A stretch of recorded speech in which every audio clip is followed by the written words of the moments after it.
Welcome to spoken English by Ruben sir. আবার সেই গল্পের মাধ্যমে ইংরেজি শেখা, লার্নিং ইংলিশ থ্রু স্টোরিজ। এতে তোমার স্টক অফ ওয়ার্ডস বাড়বে, রাইটিং অ্যাবিলিটি বাড়বে, তুমি লিখতে পারবে ইংরেজি সহজে, আবার অনেক ওয়ার্ড স্টক হবে। চলো শুরু করা যায়। আজকে গল্পের নাম the old man and his sons. একটা বৃদ্ধ লোক এবং তার ছেলেদের নিয়ে। An old man had 3 sons। এক বৃদ্ধের ছিল 3 ছেলে। They always quarrel among themselves. Always, তারা সর্বদাই ঝগড়া করতো। কোয়ারেল মানে ঝগড়া করা। কোয়ারেল অ্যামাং দেমসেলস মানে নিজেদের মধ্যে, অথবা বলতে পারো উইথ ওয়ান অ্যানাদার, একজন আরেকজনের সঙ্গে ঝগড়া করতো। So there was no peace in the old man's family. তাই ওল্ড ম্যানের পরিবারে কোনো শান্তি ছিল না।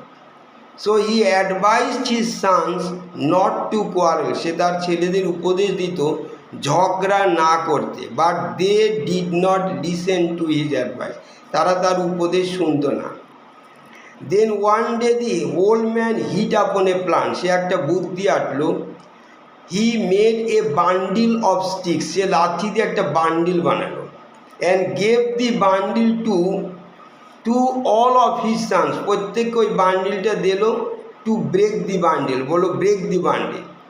দেন all of them tried one by one, but nobody could break the bundle. সবাই চেষ্টা করলো কিন্তু কেউ বান্ডিলটাকে ভাঙতে পারল না।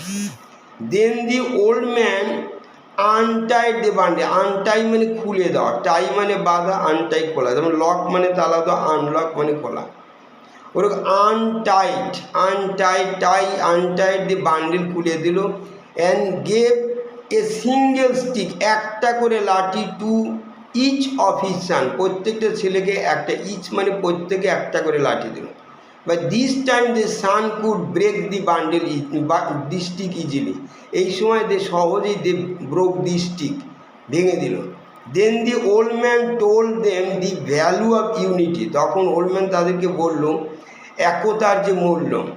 হি said if you live, he told his son if you live unitedly, একসঙ্গে, নোবডি কুড হার্ম ইউ বা নোবডি ক্যান হার্ম ইউ। তোমরা একসঙ্গে থাকলে কেউ তোমাদের ক্ষতি করতে পারবে না।